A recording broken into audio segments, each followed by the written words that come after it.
রাত ৩টা শহীদ উসমান হাদির কবরের পাশে দাঁড়িয়ে জনপ্রিয় ইসলামিক বক্তা মাওলানা আব্দুল হাই মোহাম্মদ সাইফুল্লাহ টানা কান্না করছিলেন।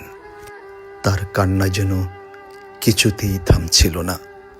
আপনারা যারা এই ভিডিও দেখছেন, দয়া করে এই ভিডিওটি শেয়ার করে দেবেন। ইসলামিক এই বক্তার কান্না দেখে দায়িত্বপ্রাপ্ত নিরাপত্তা কর্মী স্টাফরাও কান্না করছিলেন।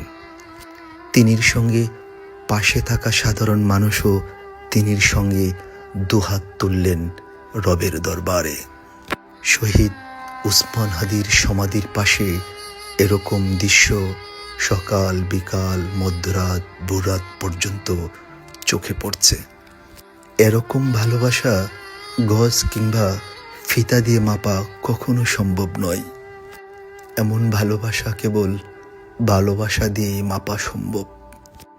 এমন আকুতি মিনতি কেবলমাত্র মহান সৃষ্টিকর্তাই নির্ধারণ করতে পারেন। একজন মানুষ আরেকজন মানুষের জন্য দুহাত তুলে মোনাজাত করে কান্না করে